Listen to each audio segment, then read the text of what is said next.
Government has resources. Government has money. It's a question of priority.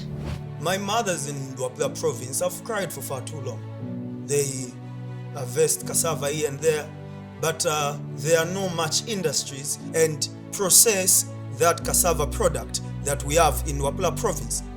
What mechanisms is your government going to bring on board once you are elected into office? There's quite a number of things in your manifesto that you've promised the country if we vote for you. So amongst everything there, what, in all honesty, which one of them do you feel is less attainable?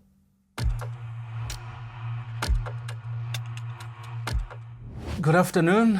My name is Dr. Brian Mushimba, presidential candidate and president of Organised People's Party. Today, we're going to have a very interesting conversation. They say the future of a nation is in the hands of its youth. And I am meeting youths from different walks of lives, and they are going to have conversations with me. And where we go. Hello, how are you? I'm good, thank you, Dr. Excellent. Brian Mushimba. How are you? I'm fine, thank you. Okay, so I am Dr. Nsamachanda, Excellent. and I'm a young doctor. I'm particularly concerned about the medical field. We know that there's a crisis with regards to unemployment amongst doctors. So, if you become president, what systems, and specifically systems, are you going to put in place to ensure that everyone or most doctors are at least deployed by the government? Correct. That's a very interesting conversation. We have many doctors, and we're churning out many doctors almost yearly, and we are failing to deploy them. You know, when you look at the ratio between patient and doctor, it's actually alarming. I'm surprised that as government would spend money on things that do not address the agencies that we face. One of those is patient care. When we have a disparity between patient and doctors, government has resources. Government has money. It's a question of priority. That's why our candidature, our standing in this election is understanding that the priorities that the government should be focused on are not all there. And there's an opportunity there for a new set of leadership. New people that look at the problem and look at it differently. New people that are going to understand that to run a government, you need to identify the best amongst you and advance them forward and hold them to account to make sure that you deliver on the most important things for the citizens. Healthcare is one of those. If we had just repackaged some of the priorities, we would free up money into the health sector. We would free up money to build hospitals, to expand clinics, to upgrade institutions, to get all the drugs we need. If we have all those things, guess who is needed to administer them? Is the doctors. And the commitment from OPP is to make sure that once we form government, not only are we going to expand the envelope to get more resources into government, close all the leaks, stop all the corruption and bribery, because we're going to put the best people in front to run government. And when we have done that, the resources that we're going to move through reallocation in the budgets will find its way in all the critical sectors, healthcare being one of them. Okay, one more question before my time is even done. Yes. So, considering that we know that there was withdrawal of aid from our foreign countries, you know, are you going to by any chance want to open up that avenue again to ensure that there's still aid coming in, but then we are managing that aid well? We are not an island. You know, we are interconnected, and that's why the Americans have been helping us quite significantly over the last 20 years. The PEPFAR and many of the aid that we get in the healthcare comes from the Americans and a few other partners. That conversation has to continue to make sure that that aid continues to come. But most importantly, we have to be self-reliant and depend on ourselves. We are a rich country. I give an example that $15 billion every year gets mined out of this country in terms of mineral wealth. If we collected all the taxes and we're proposing creation of a new mineral revenue authority to make sure that we singularly focus on making sure that all the taxes from the mining sector is collected. If we just did that, we would have enough revenues to start building capacity amongst ourselves, to be able to manufacture our own drugs, to be able to administer the drugs and take care of our people. Thank you. Next, how are you? I'm all right. What's Hi. your name? My name is Beatrice Miller and I'm a student. So I just love want students. to... So why should we vote for you?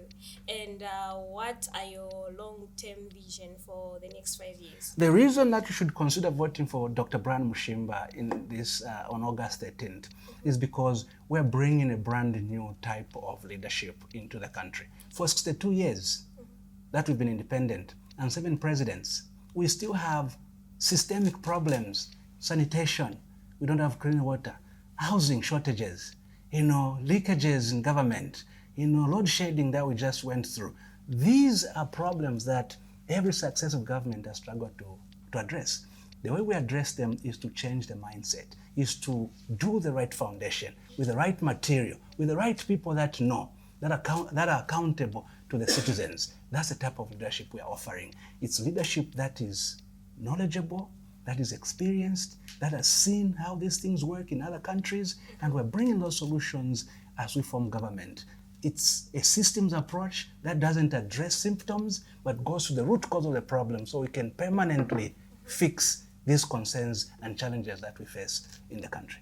Wow, thank you so much. So which principles are going to guide your leadership and decision making? The biggest principle that's going to guide us in terms of leadership, I spoke about meritocracy.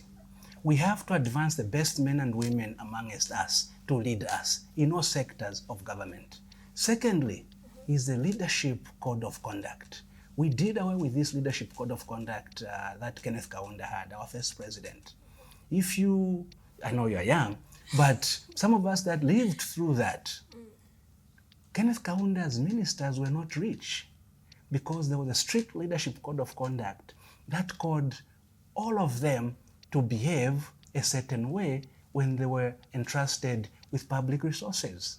If you want to be a businessman, be out there doing business. You can't come in government and still try to do business. The conflict of interest is too much. So we will bring a strict leadership code of conduct that's going to hold all of us accountable to make sure that we singularly focus on saving the people and nothing else. Wow, thank you so much. All right, thank you. Next. Yes, my friend. Yes. How are you? How are you? Excellent. Nice to meet you. Are you a student too? No. Okay. My name is Cholwe. Cholwe. Yes.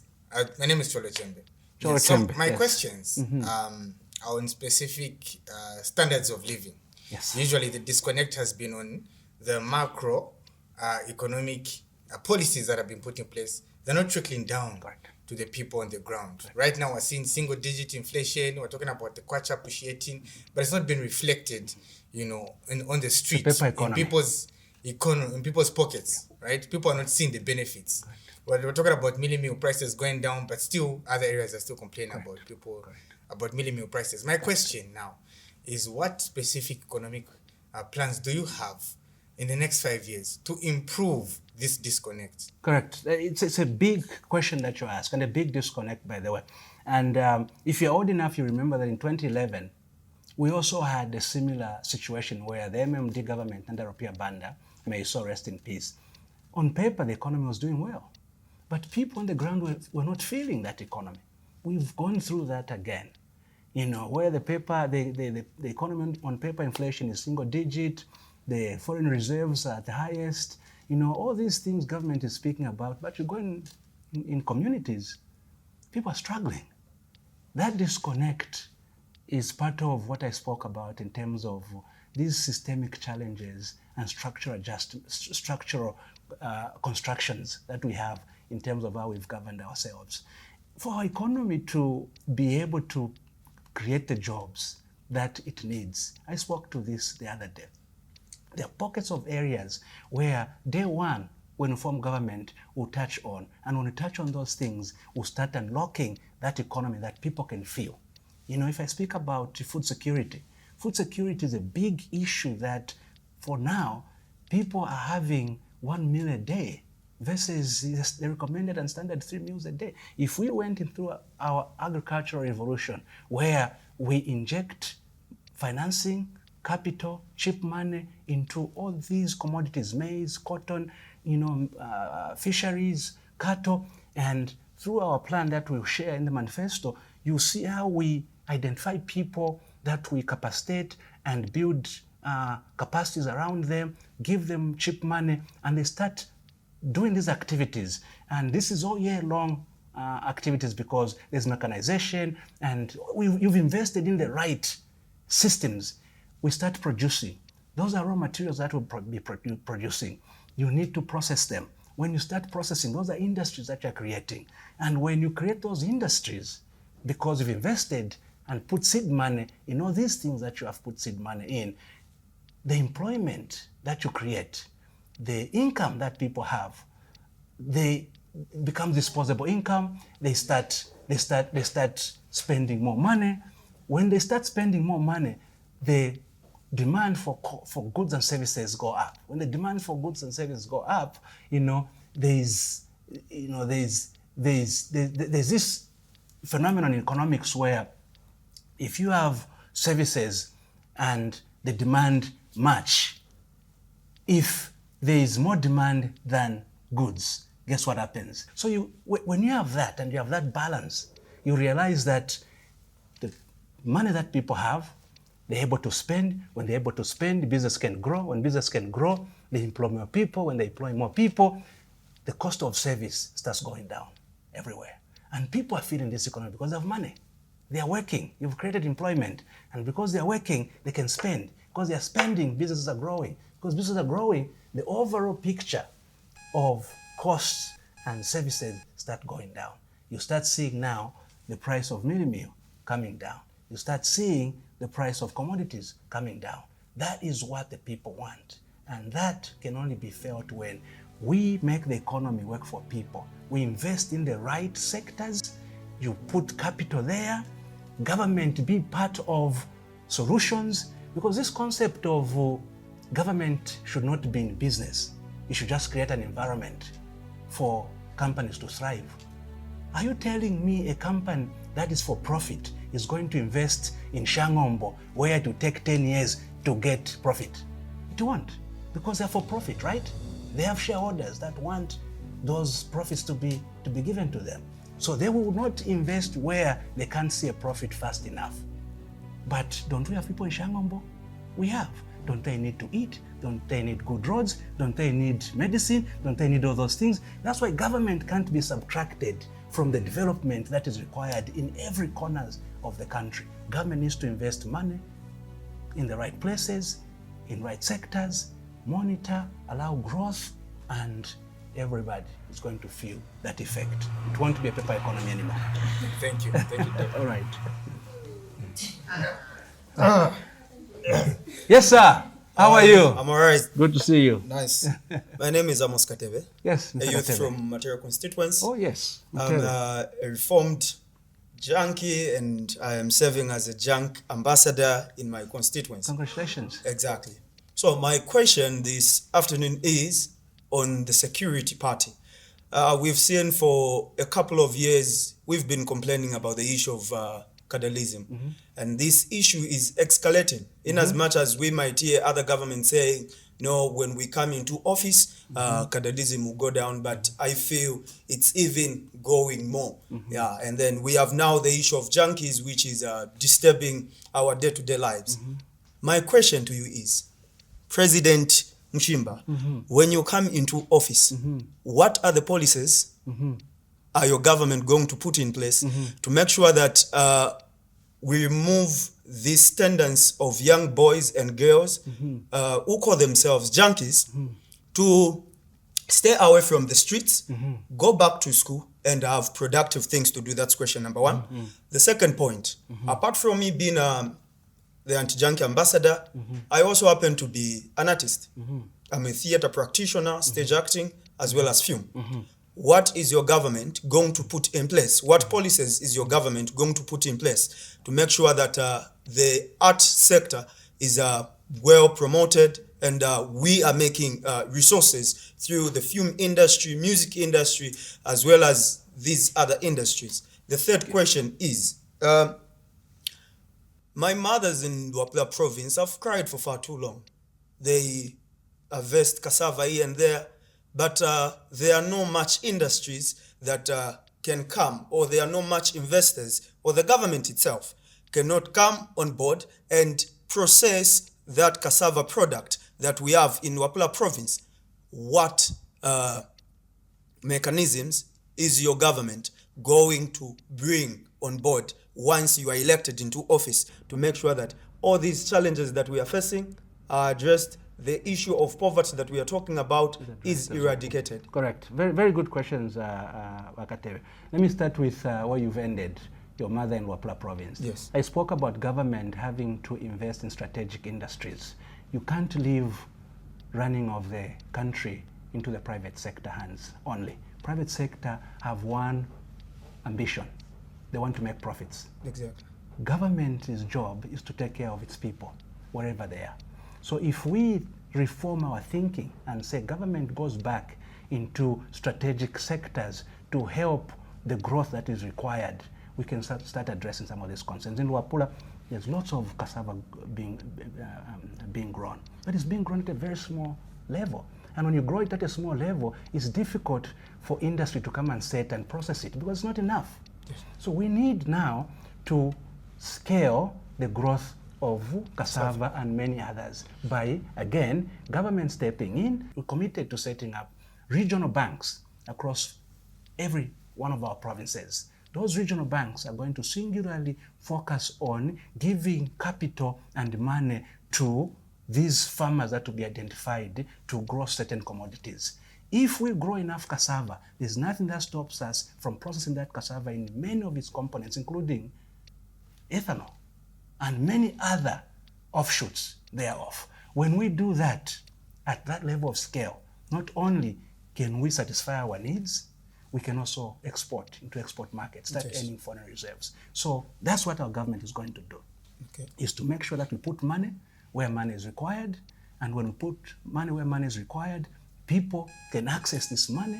When people access this money through the capacitation that government is going to do across the commercial farmers, medium, large scale, and industrial scale, they will be able to scale and produce to the levels that are required. When you produce to levels that are required, a lot of options come into play. There will be someone who would want to come and process that cassava. If they don't come, government again will make sure that we identify partners that can come and do that. That's how government helps. Wherever there's opportunity, government goes there and connects the dots on behalf of the people. At the end of the day, people get taken care of, and there's growth that you can see, and economies that are changed in those communities. You spoke about junkies. Yes. There's a reason why we have this growing problem of junkies. And OPP government is going to make sure that we address this head on, because junkies that you're seeing today are the youths and the future of this country. Exactly. And it's being destroyed while we watch. When I speak about priorities and putting money where it is required, it's in places like that.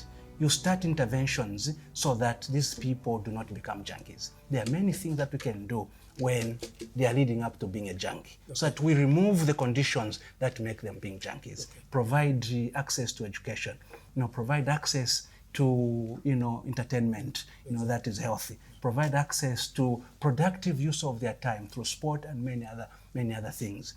If we do those things, we won't have mushrooming junkies. We'll strengthen families at household level. We provide employment to parents so they can feed their children. We get the children into school so they can learn. We put pathways that interject and stop people from veering off and not being seen by their government, because that's what it means. When people become junkies, your government is not seeing you. Our government wants to see every citizen and wants to provide opportunities for every citizen to live a decent life and be normal and productive citizens. On the film industry, film art industry that you spoke about, in our manifesto and our commitment is that we're going to create a fund targeted at the entertainment industry.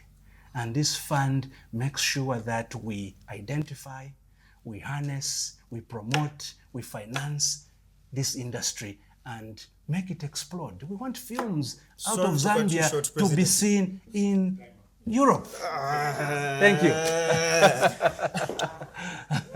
Next. Yes, how are you? Fine, thank you. How are What's you? your name? My name is Muyekwa Katunta. Katunta. I graduated recently. I'm a recent graduate. Okay. And I was doing media and journalism. Excellent. Yes. So You'll be my- telling the stories. hopefully when you give us opportunities. Yes, we employment, will, of we course. So my first question is a follow-up question from what my colleague said here. So the sponsorship from like countries, America and whatnot, those sponsorships, or what can I call them? Support tends to come with conditions. And some of the conditions are very contrary to the values we have as a country, because we are a Christian nation. How will you navigate receiving help from them? Like you said, we can't be an island. So how will you navigate receiving help from them while maintaining the morals that we have as a That's a country? very, very good question. And I am glad you used the word navigate, because that's really what it is. Zambia has its identity. And whenever we go on a table to speak to anyone who has interest in Zambia, we will present Zambia's agenda, number one. So when we deal with Americans, we deal with Europeans, we deal with the Chinese, we deal with everyone, we will take Zambia's agenda forward. And this agenda will be an uncompromising agenda, because we know what Zambia needs when it engages partners. Okay. And part of our agenda is our identity as a Christian nation and the values that we believe in. So we won't compromise on those things. So that's number one. Number two, there's a reason why, the Chinese, the Americans, the East and the West are here in Zambia. And we have to now marry what they want from Zambia with what Zambia wants. And for the longest, we've not done this very well. If the Americans want to come in Zambia and give conditions, for example, we've heard recently that there's a need for our health data to be made available in some of the negotiation and contracts that government is having with the Americans. Yes. There's also need for some access to our minerals, our critical minerals, in some of the conversations. And I say this to people that since we are in a discussion that should benefit both of us, if our partners want to access our minerals, they need to understand that those minerals have to be dug. So we need technology, we need capital. So let's go together on that. When we dig it up and you want a portion of it, let's have that conversation. But the bulk of it, as per our agenda as OPP, the bulk of it has to be processed right here. Okay. We need those raw materials to build, transformers, to make wire cables, to make electric vehicles. Those are industries now that are being created. So ask these partners to say, work with us, let's bring these industries here, let's bring this technology here, while you take a portion of these raw materials. Okay. Can you imagine if we created thousands and thousands, millions of jobs from that type of partnership? Why would you say no to giving them 10% when 90% can stay and build industries and benefit all of us? That would be the conversation when we say Zambia first. Okay, so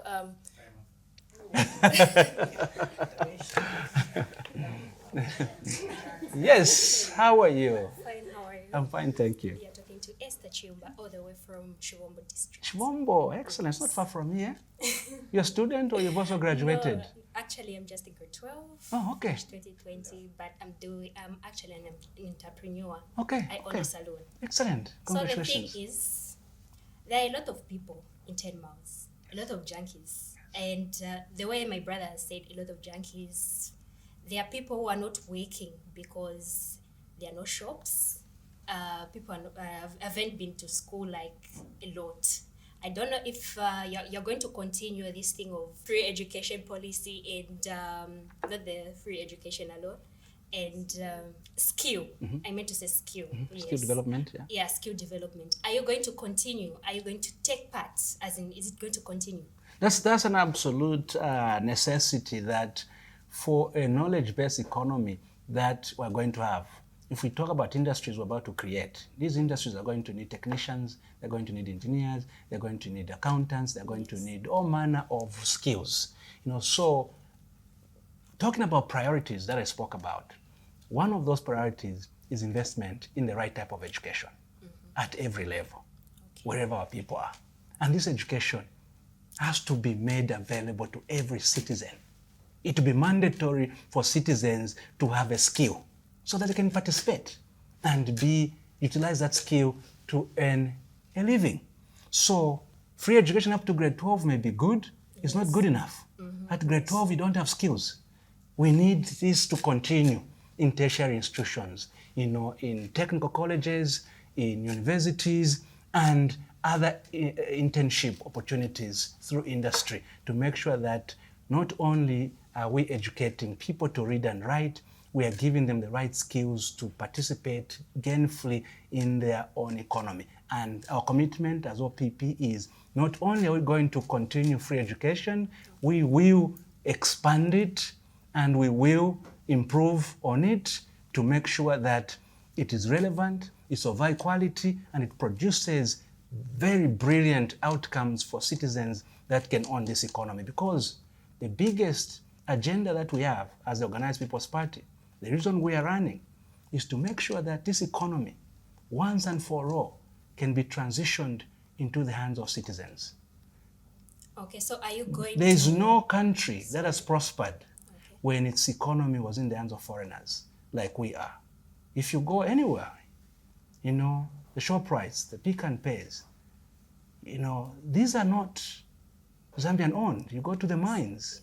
These things are not Zambian owned. And we can't envision a country that will take care of its citizens and prosper to the levels that we want when we don't have deliberate policies and programs as government to start building capacity among citizens and create opportunities for citizens to own these enterprises. Sorry to Moving interrupt. For Time. entrepreneurs.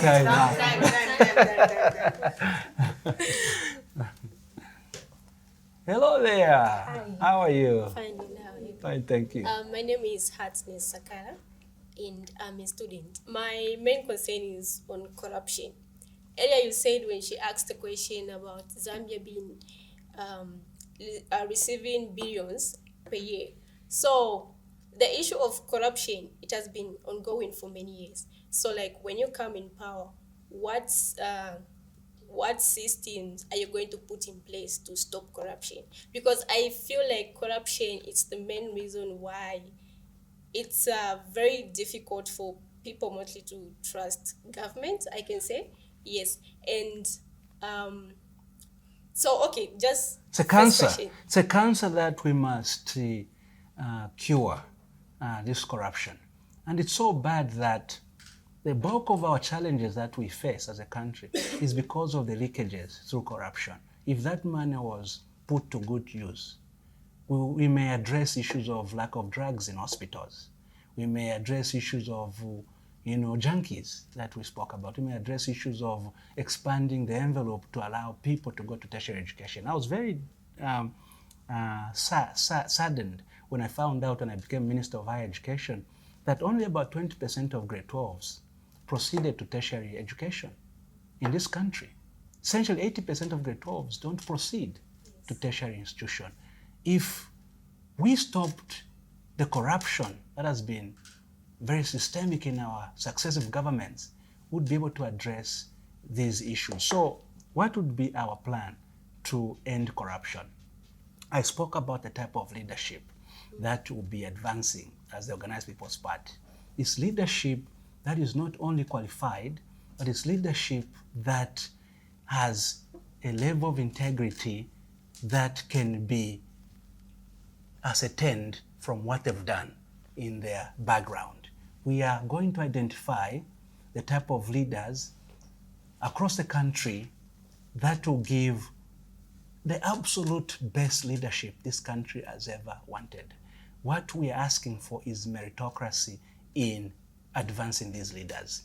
They will be appointed based on their qualification, based on their integrity, based on their ability to do the job. Then we superimpose on top of that a strict leadership code of conduct that is going to do lifestyle audit on them, that's going to check what they say and how they say it, and if it matches with government policy and that leadership code of conduct. If you want to do business, you can't do business while also working in the government, because then you're conflicted. So things like that will be addressed. Sorry to cut Things- you short. Good afternoon. Yes, good afternoon, my friend. How are you? Fine, thank you. My name is Jack, Yes, Jack. recent graduate, a media practitioner at the same time. Media practitioner, excellent. We need more media practitioners. Thank you. So, of course, Can tell our stories. we can't conclude the discussion minus taking you back. Yes. Of course, your CV brings us back to you being a member of parliament. Yes, Previous 2 ministerial positions, yes, information and communication, as well as higher education. yes, sir. But people would want to get back to you telling us what you did in your previous ministerial positions and giving us the hopes why you'd want to be the perfect candidate for the presidential position that you're vying for. Excellent. It's a very good question asking about me. I decided to run as a member of parliament in 2016 because of the special circumstances that existed where I came from. I'm from Kankoyo in Mufulira. It's a compound, very vulnerable community, and opportunities far in between. So when I felt I had made something of myself through the opportunities given to me by my communities, by the government of Zambia that educated me, even sent me abroad to train as an engineer, I thought I could present myself back to my community so that there will be other Brians that could see that if you make different decisions about your life, you can also become this. There will be different Briannas that can see the opportunities that education gave me. And I ran. And when I became MP, and I was very honored that at first attempt, my people in Kankoyo entrusted me and voted for me, gave me that privilege to serve them. Some of the things that I did that speak to who I am and the belief that I have, especially in education, is I started almost from day one when I was elected. I went across the constituency and found every student that had dropped out of school for one reason or the other. And with my own personal funds, I put them back into school. At the peak of that scholarship that I started, I was sponsoring over 10,000 students in Kankoyo. Primary education was not free at the time, so I was paying for that. Secondary education was not free at the time, I was paying for that. On top of that, there were those that had maybe, they had written their grade 12, but they missed maybe a subject or two. They needed to rewrite GCE. I started a GCE center, and I was paying for them to rewrite. Outside that, I grew up at the market, Kwacha Market in Kankoyo. My mother was a marketeer. She used to sell dried carpenter, so I used to help her a lot. So I have a passion for marketeers, and I know the struggle that they go through. So I started a revolving fund across all the markets in Kankoyo where there was money available that they could borrow from at interest-free to expand their businesses. That was very helpful. I helped our farmers. Kankoyo is a mining town, but there are fewer and fewer mining jobs, and there are lots of early retired miners and other men, youths that could not enter the mining space. We started a program to help them into agriculture. And the biggest issue was the counterpart funding to access seed and other agricultural inputs. So I started putting up that counterpart funding every year across all the cooperatives that we had formed to transition people from mining activities to agriculture. I can go on and on and on and on things I did as Member of Parliament, including obviously lobbying government to do projects in Kankoyo, such as resurfacing roads, new roads, upgrading clinics, building a clinic in rural community, rural Kankoyo, for example. At the Ministry of Transport and Communication, for example, we had a program to expand networks so that phones can work across the country. When I went as a minister, I think network coverage was in the 60% range. When I left, we had crossed over 80% range. So that was a very important program because when you speak about digital economy, people have to have infrastructure to access that digital economy, and we did that. You speak about Zambia Airways. Zambia Airways had gone into bankruptcy in 1994. And because we were trying to create a situation where Zambia becomes connected And because of our geographic location, we are centrally located, very strategic in terms of inflow of traffic and commerce through Zambia. We wanted to open up ways for commerce to come and pass through Zambia. You know, we invested in roads, we invested in airports, we invested in many of these infrastructure, but restarting Zambia Airways was also important, because if we're going to speak about tourism and increasing our tourists visiting Zambia, we leave this to the private sector. They may not fly your tourists to your tourist destinations. So you need to bring in infrastructure and systems that can ensure when you speak about tourism, you're not just speaking about it from without. There's actually something on the ground that supports what you're speaking to. So we did some interesting projects that I can speak to in terms of my time in government as minister and also as MP. But what's also interesting is that the ministries I worked in, there's this thing called the audits. They would audit ministries for misapplying funds and things like that.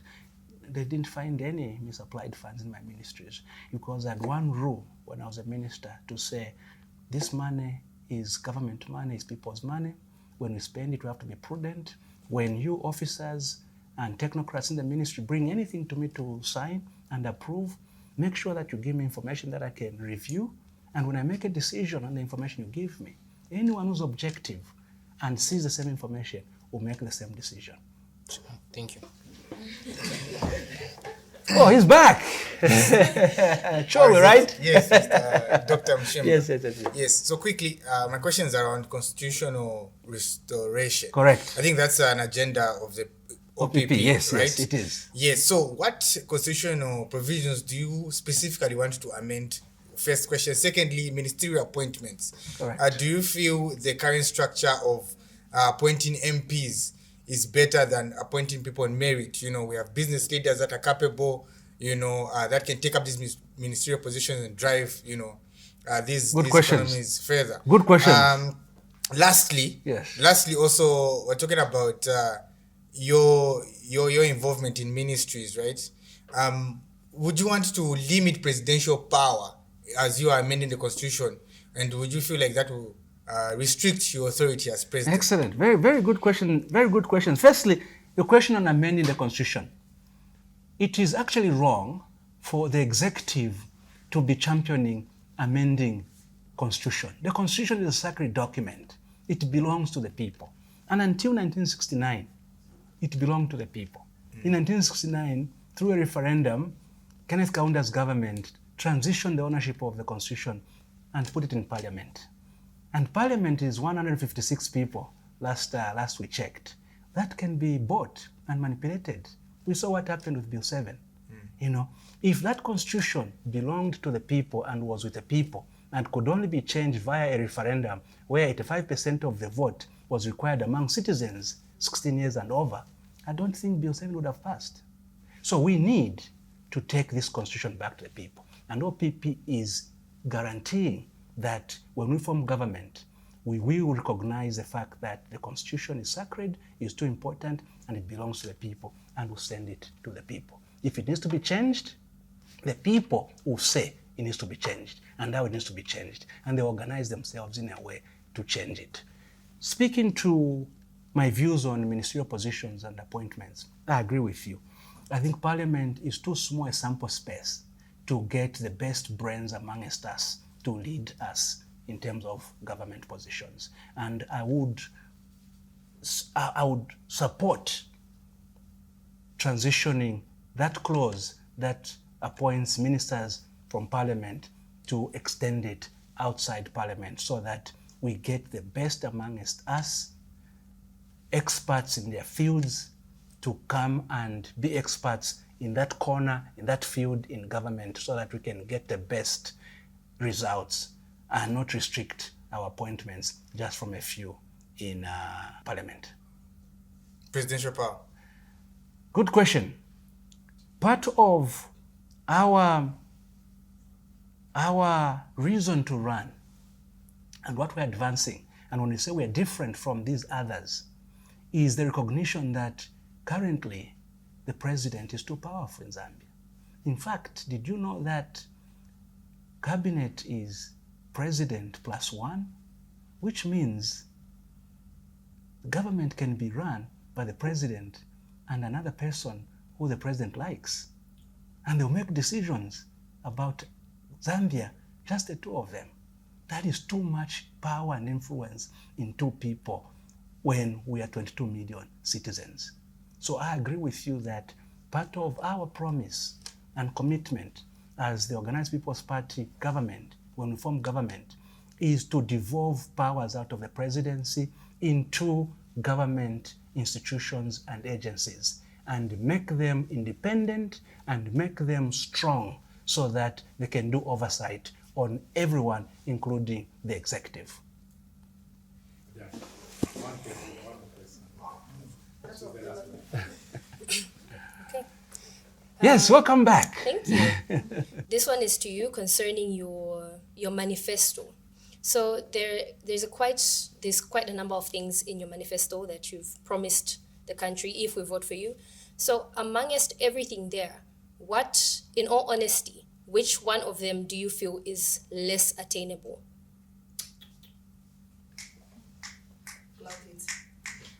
That's a very interesting question. Which one? We have in our manifesto. We summarize our manifesto in a four-letter word called LEGO.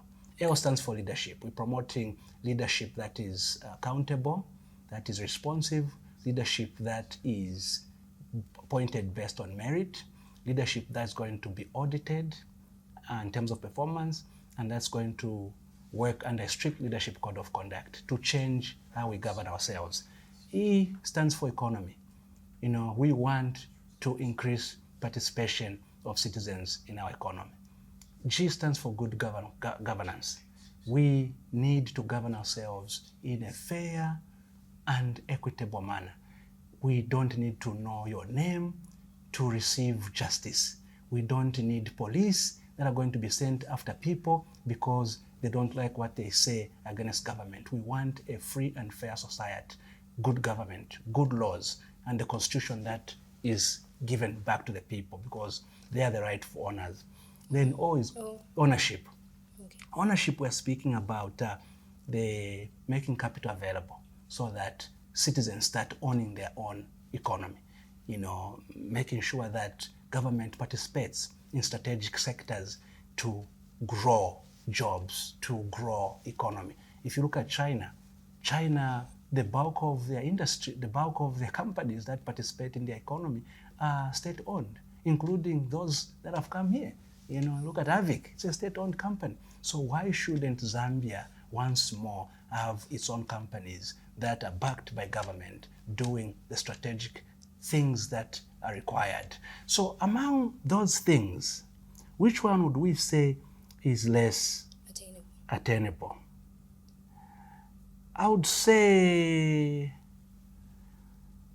the transitioning of the economy into the hands of citizens. That would take the focus of our government because it would be the most difficult. We have a lot of partners and foreign investors that have come into this space that will feel threatened by a government that wants to participate in its economy, that wants to grow its citizens to participate in its economy.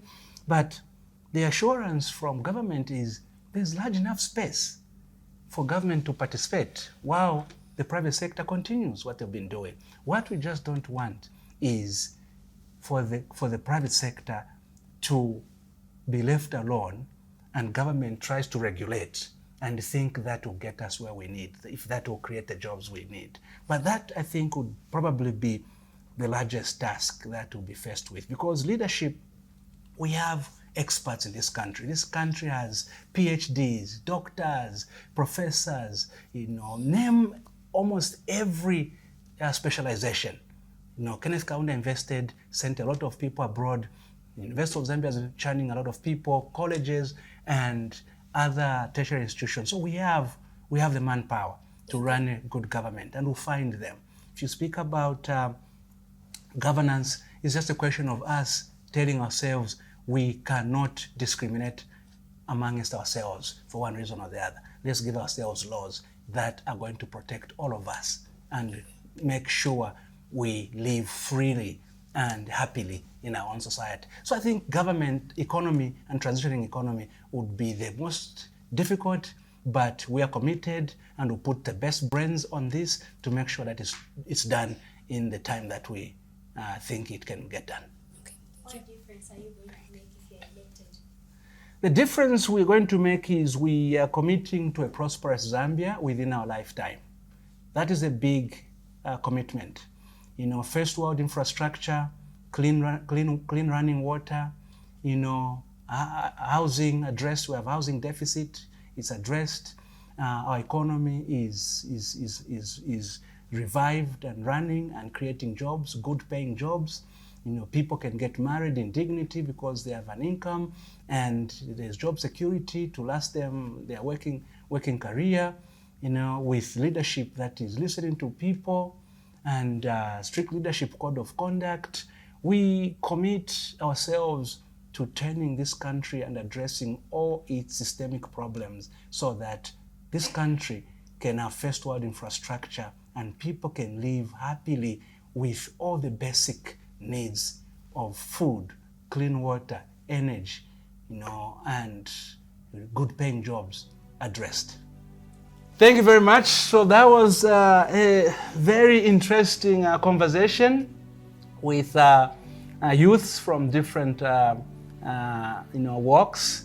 It's eye-opening, especially for me, that we have our youths that are this concerned about the country, the future of the country.